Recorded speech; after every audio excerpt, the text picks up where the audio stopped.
So today we've got Stephanie Calberry with us today on the podcast, and Kelly's here to back me up with some questions as we talk about some of the issues that are facing our Indigenous communities when we talk about human trafficking. So how are you today, Stephanie? I'm great. How are you guys? Great, fantastic. Okay, so you've got a bit of a background in school and just an extensive kind of resume there. So maybe I'll let you kind of like talk about that and highlight the important bits of that and what your experience is here. Yeah, of course. So I started my social work practice about 5 years ago, 5 or 6 years ago. I actually started with human trafficking because we had a good family friend who he works for an organization that does trafficking overseas. And that was how I started to learn about it and wanted to get involved. Then during my bachelor's degree, I started working with victim services in Thunder Bay, Ontario, because I went to Lakehead. And that was my first exposure to working with Indigenous populations and with trafficking within Canada. And it was like so eye-opening, just to see that it's not actually an overseas issue. It happens right in Canada. And then from there, I moved up to the Northwest Territories, and I've worked in a few small communities up there. And I was there for just about 3 years before I just moved to the East Coast of Canada and will start my job pretty like next week. So yeah, it's pretty exciting. That's Right. a little. Yeah. So through that journey, you've kind of run into some interesting people along the way. One of them is Kelly Talon Franklin. And how is it that you made the connection here and got involved with the movement? So one of my good friends, Emma, actually is involved with women in business within Waterloo, Canada, and Waterloo, Ontario. And I know that Kelly presented at that Women in Business. I don't even know if it's a group or a seminar. To be honest, I don't know too much about it. But when I was telling her that I needed my placement for my master's degree, she said, "Oh, you should look up this woman because I heard her speak and I know she does a lot of trafficking and she reminded me a lot of you. So I think like you guys might be able to jive really well. You should look it up." She goes, "I actually have her contact information, I think still from that like speaking engagement." So she gave it to me and I just reached out because I looked it up and I was like, "Yep, this looks like it's what I want to do, where I need to be. Kelly looks cool. Like, let's try it out." There was no money that changed hands for that comment, by the way. And just to clarify, Kelly wasn't a specialist in trafficking. I know language, somebody will take an outtake of this clip and say, Stephanie said Kelly was a specialist in trafficking.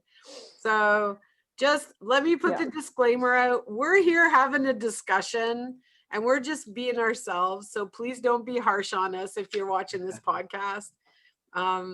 And Steph and I have a good relationship. This is a young person that was looking for something specific, and she actually found us for her placement. And that kind of self-cueing and motivation. She's a little sassy, so we had like some extra hot sauce together when we'd have conversations. And so when she called me, I wasn't looking for a student placement and didn't know that our national task force would be looking for an Indigenous liaison, or that COVID would force Stephanie to live in the Northwest Territories while she completed her master's with us as her placement to be able to help her to graduate. So I was so, talking to our board and everybody on the task force, we were like, wow, who just hand delivered us an incredible fit to the community? And then away we went. I've always been that person. If I want something, I'm going to go get it. Because if you don't ask, you always get told no, right? Like, what's the worst you're going to say? No, we're not looking for someone. And what her and I talked about, Jason, when we first talked, is I said, I'm going to let you know.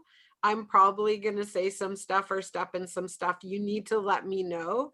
We are really imperfect people that are working on this. And there's a lot of grace in the work. We have to have faith to move the dial, because this work gets exhausting and you hear things and see things that are horrific. And I knew, Steph, I knew you could manage that. You'd wrangled through a lot of personal stuff and professional things in Thunder Bay. And I had friends in Thunder Bay and who do this anti-human trafficking work. So I knew the things that she wasn't telling me that she has seen and she's experienced, both within the Indigenous community and in the community at large. So for me, we both stood on the same thing, that we kind of asked forgiveness, not permission. And then I was nervous about having her as a student. So it sounds like you guys have gotten into quite a bit of trouble along the way so far. We call it good trouble, Jason. Come Good on. trouble, of course. That's There you that's go. always what we're out here to cause. AKA advocacy and activism, right, Steph? I don't know if it's been trouble yet, because I mean, like, we kind of get what we want. So is that trouble? Like, we haven't really caused any waves quite yet. Not for ourselves, but maybe for people outside that aren't. So we always work on this premise, and Steph is so good at this, that we always have to say somebody's on page 250 on this issue, and there's somebody at page 1, and we always have to have context about who we're talking to. And Steph had, you know, part of her job was to connect us to Indigenous communities, band leaders and elders, and anybody that's doing this work from coast to coast to coast. Like, that's not a small placement. And she's continuing to work with us. And in that work, I guess you're kind of getting a bit of an interesting perspective on the issue here. And maybe I just want to take the time to touch on some of, and do a little bit of a transition and touch on some of the issues that are specifically affecting our Indigenous communities. And you know, this is the general question. Why is this happening? Why is it that a group that is only 4% of the total Canadian population represents more than 50% of the trafficked persons in Canada? Yeah. So I will start by saying, because I would be remiss if I didn't, that like, I only have this experience and this knowledge because of the people that have allowed me to work with them, and I am forever thankful and grateful for them and their stories. And I would never try and take that and move forward in like a selfish way or tell them as my own or that kind of stuff. I can only speak to what I've seen while still honoring the stories and journeys that I've been on with the women and girls that I've worked with. And so some of the things that I've seen working in small, isolated northern communities, just because a lot of the communities that I've worked in, they don't have a road. You have to fly in unless it's the winter, and the lake will freeze, and then you can drive from like January to March, and then you go back to flying in again. So like your typical trafficking of like the Romeo pimps, the CEO pimps, the gorilla pimps, all those types of things that kind of come in and swoon and then take them away, that does still happen. However, there's a ton of trafficking that you see that really does stem from colonialism and from the cycle of violence. And to be honest, some of it does stem from just day-to-day survival to, just like fueling your addictions, to not knowing, to like this cycle. Just, yeah, really like the colonialism cycle of violence is the biggest things, like small rings in high schools, or like parents trafficking out their children so that way they have a place to stay for the evening, right? So it's a lot of different things. And a lot of the time, even service providers are like, what? That's trafficking? And I have to go in and be like, that is trafficking. That woman is providing these services. She doesn't get any of the profits from it. She's controlled by someone else. Like, it's not willingly. She's being bought and sold without her consent. That's trafficking. That's the definition. Just because it doesn't look like it would in the South, where they're coming and being taken, and like Liam Neeson's Taken and all that stuff. So what does that do, Steph, to blow the imagery that we might be seeing nationally of like pimp culture and how that looks in the media?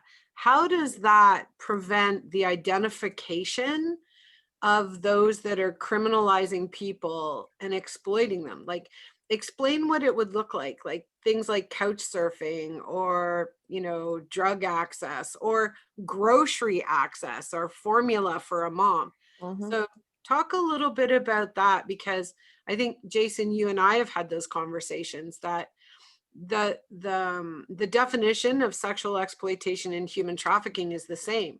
but how it actually looks community to community is different. And when we don't do a good job of explaining that to the public, they are so disconnected from the issue, and then they're not willing to get involved in the prevention. So why don't you, can you speak to that a little, Steph? Yeah, mainstream media makes trafficking look a lot like, the movie Taken, where there's these big, like, scary kidnappers that are taking these women, and then they're like poor and enslaved and in handcuffs all the time. And I have honestly never seen that. I have never seen that in trafficking, and I have worked in trafficking for years. And that's victimizing, right? It re-victimizes these women. Like, no wonder no one wants to help, or no one recognizes it, because we're kind of being taught the wrong things about it. So it looks very different. It can look just like, a runaway girl who needs a place to stay, a girl in a relationship with a man older than her. You should ask her a little bit of probing questions about that kind of stuff. A lot of the time too, it's like I found a lot of I don't know what like the proper term is for it, but a lot of like pornographic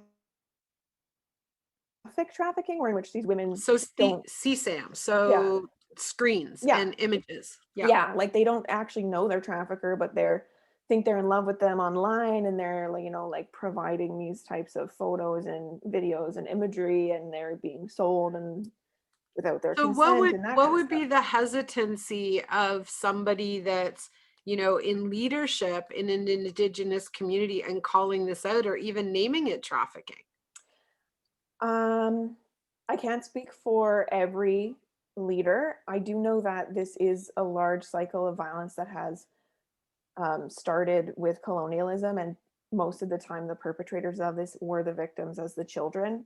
And so I think that might be the hesitancy for people to or even their band or their council disclosing that something's happened within, like I remember 2.5 years ago having opportunity to work up in Manitoulin and did some great work, and 2 years later see that the chief of the Indigenous police is arrested for sexual offenses, and the amount of shame. And Jason, I think you and I have talked about this as well, that victim shaming is the number one thing that prevents us from being able to work in prevention, because there's so much stigma. So what happens when it's just like, and another Indigenous community where there, and excuse me, I don't believe this, I'm just phrasing this, but another Indigenous community where the girl's missing, well, let's blame her because. So community wise, why would people be blaming Indigenous communities? But where, and that links to where we failed. How I feel about victim blaming. I hate mentioning that there's higher risk in LGBTQ plus, trans communities, communities with mental health, or settlement immigrant communities or Indigenous communities, because then I feel like we let the rest of Canada off the hook and we just point to a demographic and say it's not us, but we actually are perpetuating it. So how hard is this to get conversations going? And some of that's the work you've been doing with us, to start the conversations and have people trust. Because what I encountered when I did some work up in Manitoulin is, as far as I knew, in the Anishinaabe community, their history with their elders, in the conversations I had, there wasn't a word in their language for prostitution. I have actually asked that to many of the elders and leaders that I have created really great relationships and friendships with, and they said no, it really wasn't a thing before first contact, right? Now that's not to speak for everyone in Canada, because everyone has different all the Indigenous groups in Canada are different. They're not all lumped in together, so I can only talk about what I know, and I can't speak for them. But Kelly, I just want to round back on what you said about pointing the fingers to these communities and saying it's your fault, it's not ours. Yeah. I want to point out that it is our fault, because if there was no market for child sex acts, then there would not be need to have a demand, right? So I agree that that's super problematic when people are like, oh, it's their issue, but actually it's everyone's issue because they're buying these women, right? And if there was no need to buy women, there would be no need to sell women. So yeah. Maybe seize on that and tie it back into kind of what we're talking about with Indigenous issues. Why is it that our society doesn't recognize some of these things as being human trafficking or as being a form of modern day slavery? Where is the disconnect here? I think it's a lot of the mainstream media and the education that you receive on trafficking, because like even when I started, I was like, oh wait, this resembles trafficking a lot. And then I had to kind of learn and be like, no, these women are being trafficked. Like this is trafficking. So And it goes back to the word exploitation. Yeah. And they're being exploited. It's also, I find that like through colonialism and residential schools and everything, like there's so much racism and degradation and kind of like over sexualization sometimes of Indigenous women, that also kind of, it helps perpetuate this issue. And sorry, what was So there's kind of I got off track. Kind of being blamed. Yeah, like missing and murdered Indigenous women is a massive issue within Canada. And I feel like there's not enough done on it because people are like, oh, it's just, you know, like this is not what I believe at all, but this is what I know people believe. They're like, oh, well, you know, if they just pulled themselves up by their bootstraps and did better, like then there wouldn't be all these missing murdered. Well, gee, they never thought of that. Right? It's like, oh my gosh, no one told them to just get over it. Like, also, you can't just get over it. It's like they tried to wipe out the entire Indigenous population and culture. Like you can't just walk out of that fine. There's no way. Like, no. Yeah, people, there's so much racism towards it that I don't think it gets the attention it deserves in the media. Same with issues that do pertain to like other marginalized groups, like other racialized and like communities and populations, LGBTQ, things like that, like issues that pertain to them and like that they have more of a demographic in just don't get the media and the coverage that they deserve, because like people don't care, which is so sad. Like people aren't able to have empathy with these people. So is one of the things, like I know one of the things that we worked on when you were working with us is to try to hear from the communities what they're seeing and what's happening in real time, and then intersect it conversationally to offer support regardless of, because there's some common solutions that happen for people with PTSD regardless of their you know, of their ethnicity or their inherited race, you know, their diversity. There's some really common things about how our brains work, the expression of it, obviously. So what have you seen that's been helpful? What have you seen, and what have you seen that's not working? A lot of things that have been helpful is really connecting survivors back to their culture and engaging Indigenous healing methods and engaging them with their elders, with their community, with their family, and building that good community like rapport and like just connecting them back with their culture and that kind of stuff. So that takes a huge commitment from the community. So if the community isn't getting the funding they need, if the band leaders and the elders and their councils and, you know, their families, if they're entrenched and they're still struggling with poverty issues or water issues or whatever the issues are, how does that affect how they're able to even respond? Like simple things like housing, you know, in most of the communities I've worked in, it just isn't there. People are living with their aunties, uncles, cousins, grandparents, like parents, their siblings, kids, their siblings. Like the housing just isn't there. There needs to be more funding for housing and more housing ready available. Same with water. Most of the places that I've worked, you can't drink the tap water. Yeah. Which is like insane. In a big city center, that would like never happen. They would be fixed right away, right? So these are things, like these are small things. Same with food security, especially in the north. Food is expensive. Yeah. Like it's insane. Like I remember paying like $28 for a thing of grapes at a time. Like these are things that people just can't have there because they're so much more expensive. And like even this food in the north is already subsidized and it still costs an arm and a leg for healthy stuff and to be sustainable. So it's really hard it's like a hierarchy of needs, right? You have to have your basic survival needs before you can progress to like healing yourself and through your trauma. And a lot of the time it's just day-to-day survival because you can't focus on anything else. So is to make that sure one of you're the gonna most live. important things, to be able to offer Indigenous communities opportunity to help heal themselves from this issue, is make sure that the barriers are out of the way first? Yes, I think it's definitely removing the judgment of like and the preference of like westernized healing practices and allowing people to really choose what they want. Also, like I would never come in and tell a survivor, no, I think you need this, if they've already said, I don't want that, I want to try this. Like, let's try it then. Let's do it. This is your journey, and I'm just here to connect you with the people and the things that you need. I'm not here to tell you how to heal because I don't know what you've been through.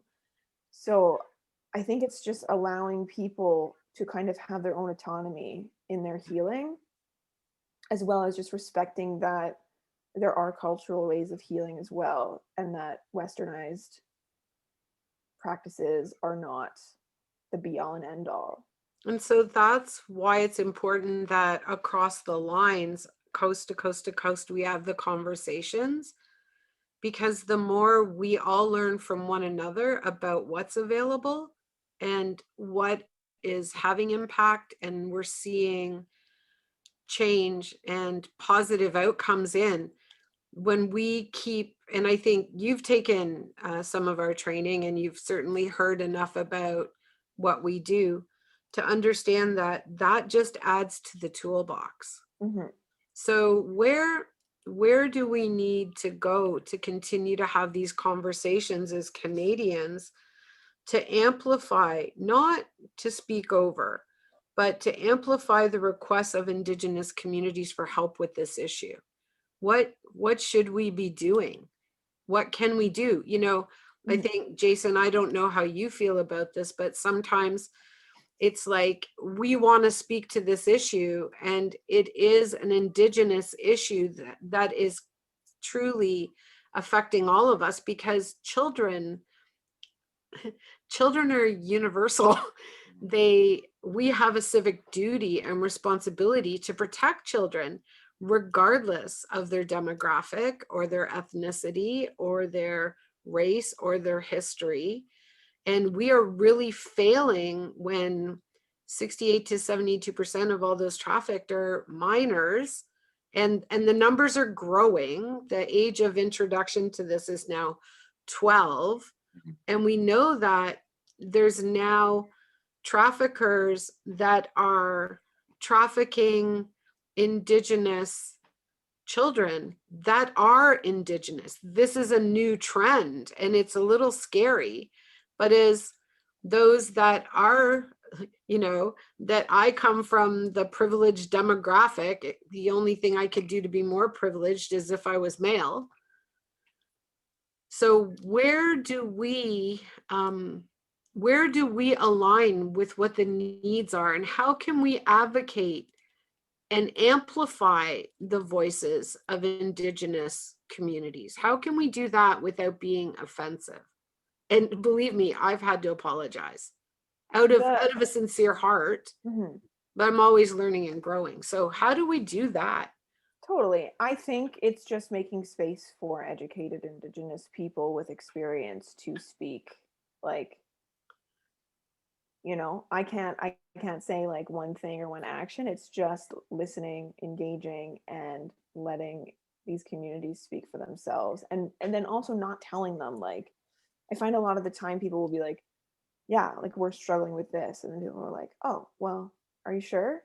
It doesn't seem that bad. Like, you can't minimize people's experiences when they're telling you, right? Oh, yeah. You have to listen, offer that safe space, create the space, and actually hear what they're saying. And then don't just say, oh, that's your issue. Well, here's how we're going to fix it. The biggest thing I've learned through social work is to ask people, is not to come in and say, okay, this is your problem that I've identified. Here's what we're doing. Here's what we're doing. Here's what we're doing. You have to come in and say, okay, what's the struggle right now? And how do you want to be supported? How can I help you? And then what they tell you, then you do, right?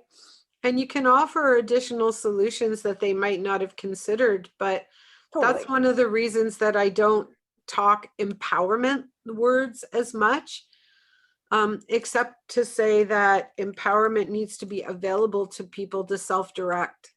Mm-hmm. That giving them the power, that sounds like I had it. And I always believe that it's resident within the person or the community. And, a lot of,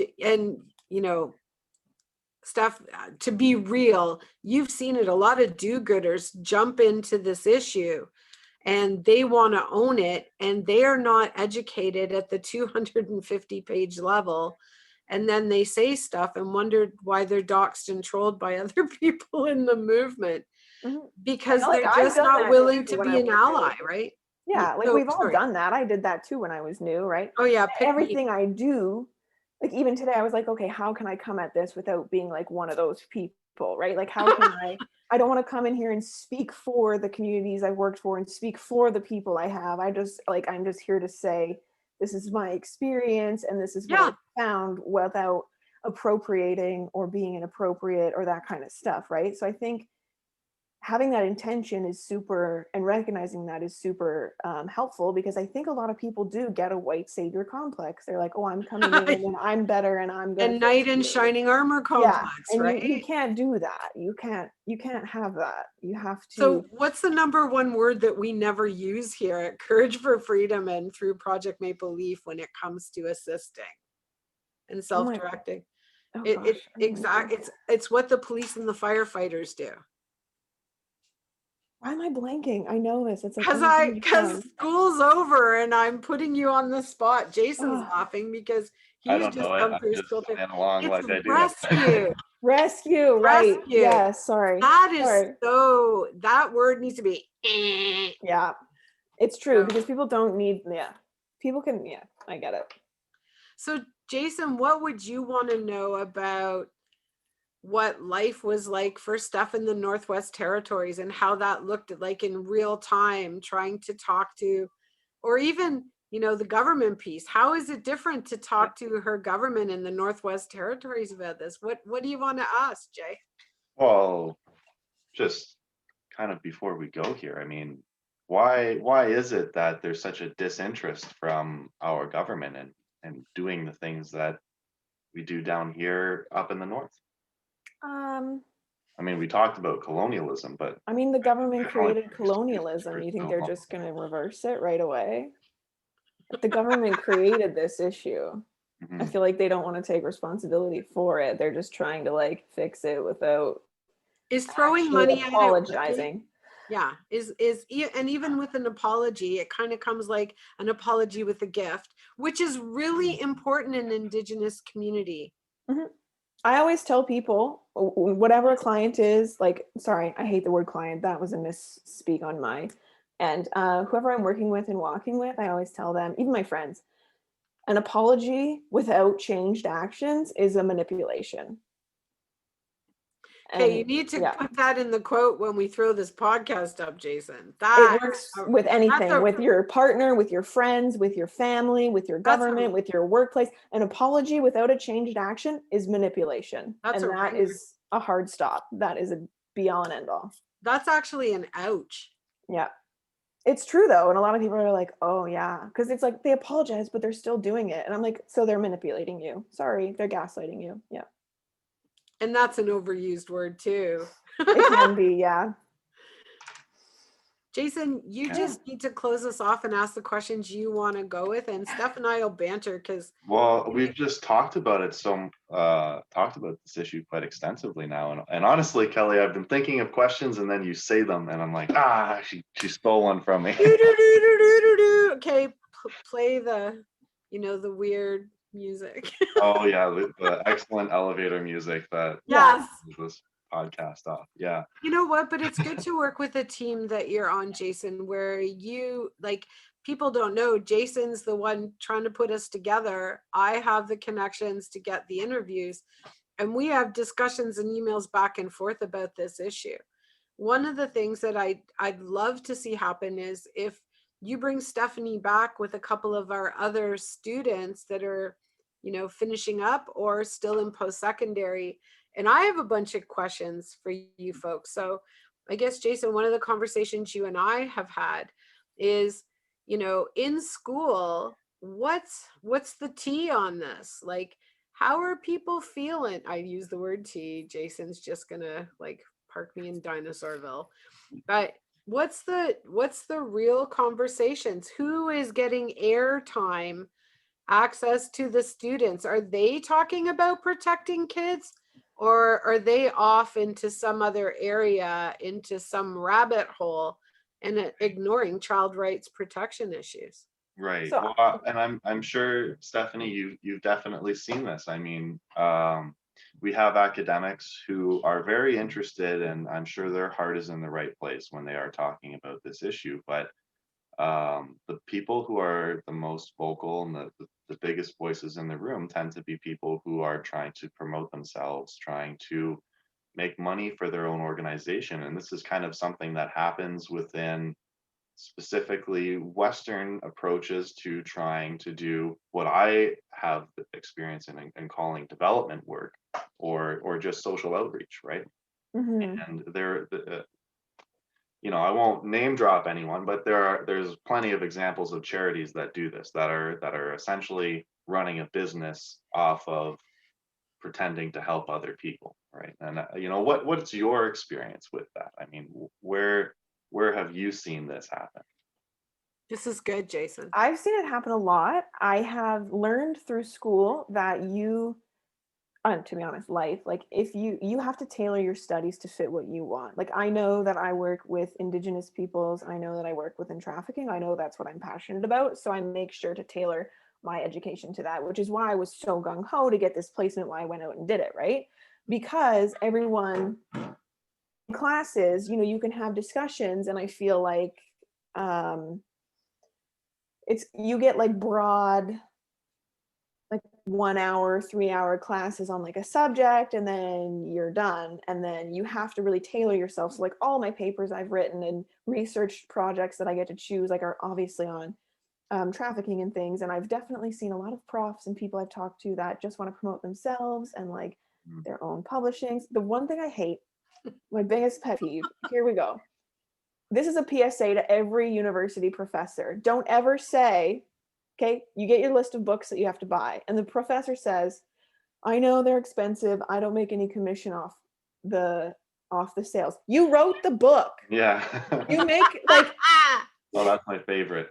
You wrote the book. You are making, they're like, yeah, I know the bookstore's expensive, but I don't make commission. Yes, you wrote the book. You are the author. Like, you're getting a check. Like, so just stop saying it. Hey, I'm gonna hide the book over in the background. Like, but actually, I brought 25 co-authors in to tell their stories. mhm. And that's been the work. This is, I think, Jason, too, why Stephanie and I work together. I'd always say, here's my 10 cents on it. You got to add your 90 cents to it from your experience, and to make sure that we are always listening to survivors and considering, like, even our social media, what we're messaging out, how is it going to intersect? So one of the things we have that's really strong right now is #WellActually. And in our socials, those are actually survivor responses to things. Those are not somebody else's book or somebody else's academic parlay on what they believe the solution is organizationally, community-wise, and development. The best work, and for those of you that are just joining us with this podcast, with Jason hosting and Stephanie being here with us as the National Task Force liaison for Indigenous communities across Canada, we can all sit here and talk about this and add our story. I'm a survivor. So no matter what anybody says to me, even though it's when dinosaurs roamed the earth, we have to be pointing towards what's happening at our universities, our colleges, what's happening up north, out east, west, south. One of the coolest things is the Canadian Center to End Human Trafficking. I believe it was Julia, wrote a really great op-ed article that said, Canada is the corridor, people. And when we start pointing to the issues as being here and stop blaming one another and start working on colonialism, start working on patriarchy and misogyny to see systemic change. And the inspired change is bottom up, top down, and everybody in the middle. I don't know if we'll see that in a lifetime, but I think both of you know it's on my bucket list. So I really still like to ask you the question, what's the funniest thing that's happened while you've been working for us at Courage for Freedom, or, you know, on this thing?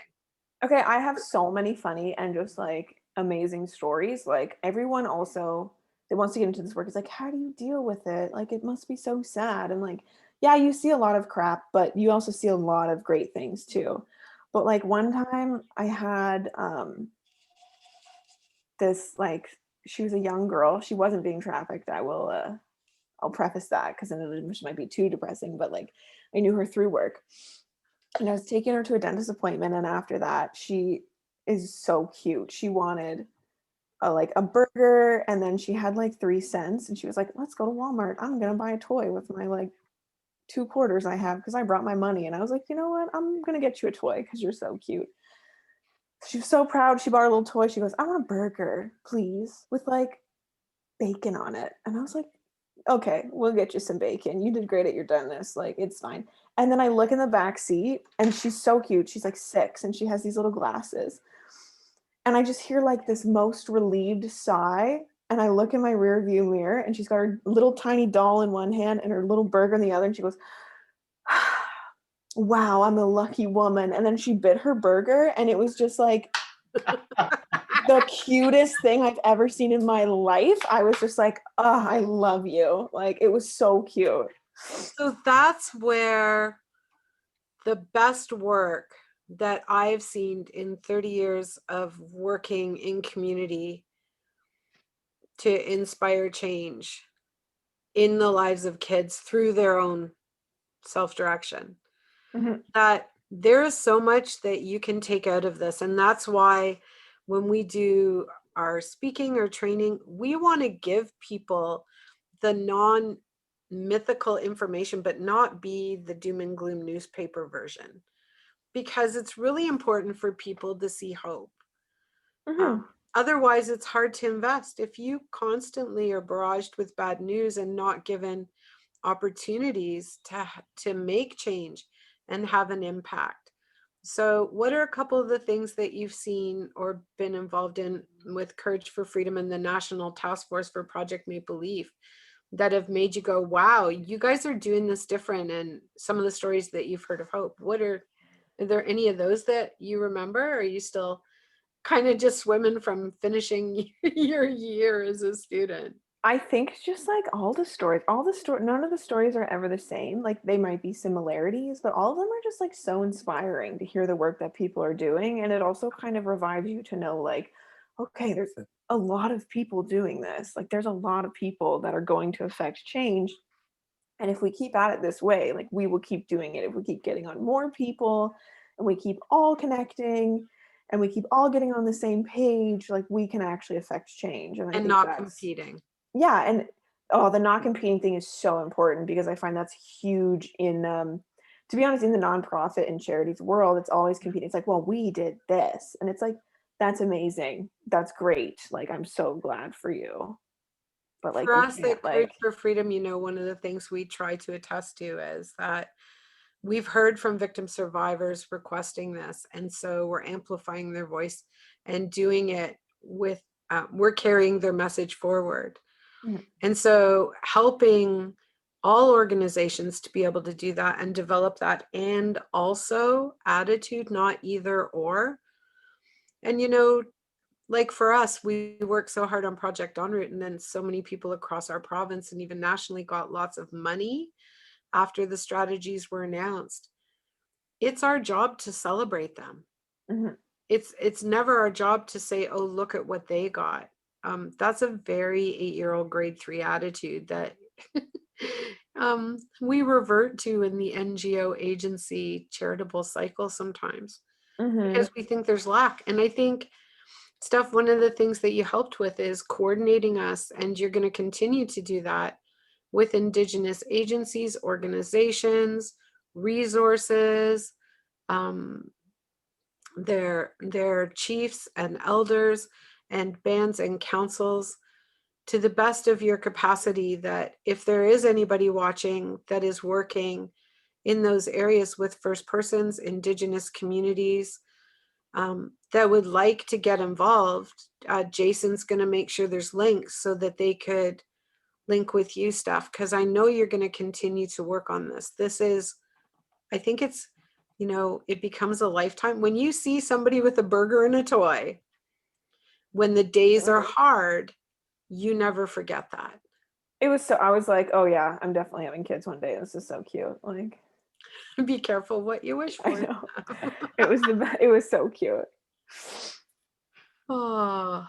Well, and to maybe talk about and backtrack to our little discussion about social media, what are some of the powerful things that we can do as an audience to support this movement?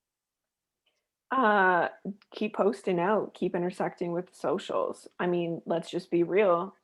I don't know the stats on this. This is just from personal experience, but I would say most of traffickers start luring their girls on social media. So they're on there. We just need to get the awareness out. And it's the best way to reach people. Like, yeah, we all spend endless hours on our phones, on our socials. So why not use it for good? Let's just keep posting out, disseminating information. So that's why it's also important to post something positive once in a while, so this doesn't become a tired issue. They don't need compassion fatigue. We need action fatigue, maybe. And Steph, you've got some stuff coming up in July. What are you involved with? What hashtags should people be using? Challenge. Yeah, hashtag eradicate challenge. Sorry. It's like when you ask me anything about myself, I just forget everything. One day, like recently, someone asked me my age and I full on no hesitation said 19. Yeah, me and math aren't friends, but that's a social worker issue. That's not me. Like, I'm not 19. I've been 19 for years. I don't know why. I was just like 19, like so confidently.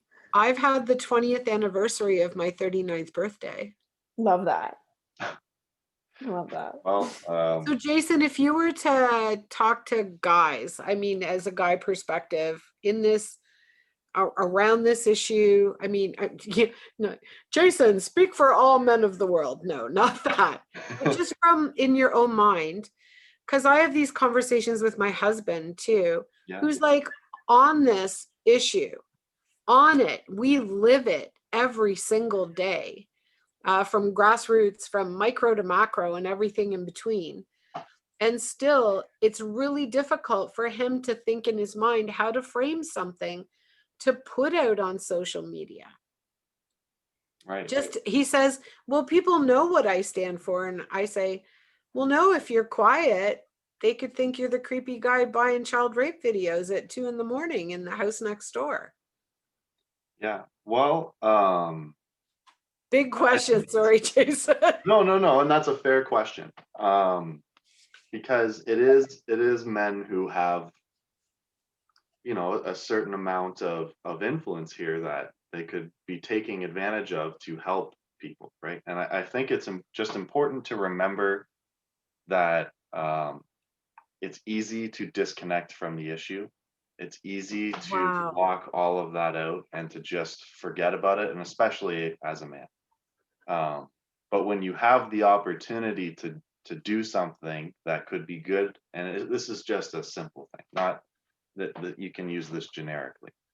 When you have the opportunity to do something good, you really should take it. And if it's a social media post that takes you 2 seconds, if it's a little retweet, that's something that can have an impact far beyond just your immediate circle. You said something really important. So it's not just going through your social media posts, whether it's Facebook, Twitter, Instagram, LinkedIn, Snapchat, blah, blah, blah, blah, whatever platform. it's not enough to just click like. You said the word. It's retweet or quote the tweet or repost or post with a comment. Mm. But also whatever that organization is, to subscribe to them, to follow them, to like them, and to forward their information forward to your community. Because what we have found that works, and I think you two young people, because I'm old as dirt, I need your demographic to be able to carry this message forward for days when I'm not going to be here in the future. Oh dear Lord, I'm going to make myself cry. What's new? But Yeah, what else for is new? you to invite more in your community to this issue is what's going to guarantee that we as Canadians will end the buying and selling of girls and boys children in Canada, and then Canada can influence globally. So if you're going to be embarrassed to ask your friends to join, you know what? The pimps and the buyers, the perpetrators, they love you. They do. That's a really harsh reality. And I think when men and women and all orientations and demographics and religions and ethnicities can realize that their silence is actually complicity that drives the issue to be more acceptable in culture and mainstream, then we understand civic duty. And that's why you guys are here. Pass the Kleenex. And you brought that up, that silence, it really is violence. And I think that phrase is something that really defines what we're talking about. I think it really hits the nail on the head with what the issue is here. And I hope that more people will just allow themselves to be open to this information. Just listen to this podcast, just watch the videos on social media and YouTube that explain what this issue is, because there are plenty of other organizations as well that, although we would like you to engage with us, that are also doing fantastic work. Yeah, and we celebrate them. It's good. So what's next, Jason? Well, maybe this is a good time to talk about the Eradicate Challenge. We kind of got cut off there with some technical issues, but so we have this fantastic little social media adventure here, the Eradicate Challenge, and maybe Kelly, you want to take this one and talk a little bit about it. So after we did a project in Ontario that just brought people together and crowd populated our desire to do something, we realized that crowd populating something, just with people agreeing to a unifying message, that we can actually have effect, move governmental will, challenge legislation, see things funded, and have communities start to grow coalitions and being more educated in real time about issues that they can help with, whether they're on page 1 or 250. Every single person in this country of Canada and globally can get one of these signs, print it. The instructions are on the back about how to use it for social media and your emails. And then they just make a declaration that I want to end the buying and selling of girls and boys children in Canada and globally, and challenge 5 friends. It tells you how to use the hashtags, how to use your own tags. And we're going to keep this message going because as Canadians, it's our responsibility. And so every single person you know should start using this hashtag, and saying our kids are not for sale in Canada. We're acknowledging that it's happening, but we're acknowledging it's our responsibility to be part of the solution. And yeah, to some people, it might, it's a sign, big deal. When we crowd populate this coast to coast to coast in Canada, it will drive the issue towards a solution. We are going to be doing something big July 30th across Canada, the UN Day to End Slavery of Persons. If you want to know, you have to sign up with us. We will send you information. If you know organizations, coalitions, agencies, or people that want to get involved, point them together with us and we'll point back to them because it's not just about us. And together, we want to do this. It's a challenge to eradicate our kids being bought and sold. And it's as simple as taking a sign, taking 5 minutes, taking your picture, doing a video, and challenging everybody else you know. Make this popular. Make doing good to protect children popular. It's not that hard, people. And while we've said it's a challenge, it's not one that can't be overcome. And That's if we right. work together, you know, we'll get there. And this is how it starts. So I think we've had an excellent conversation today. And Stephanie, thank you for sharing the experience that you've been able to gather and the work that you've done in the community. And Kelly, thank you for some excellent questions today and keeping us kind of on message and talking about the real issues here. No, I don't know if there's anything else that anyone wants to say here, but I think that we've done a good job today. Thanks, Everybody Jason, get a for bringing us pat all on the back. together, enduring the comedic relief. You're really great at bringing us together, Jason, and for your passion for doing this for us. We also are really grateful to you. Thank you. I certainly appreciate the that we can do this, you know, and that we have the opportunity to do a podcast like this, right? So I think that's all, and I guess we can just say goodbye to the audience, and we'll see them in the next one.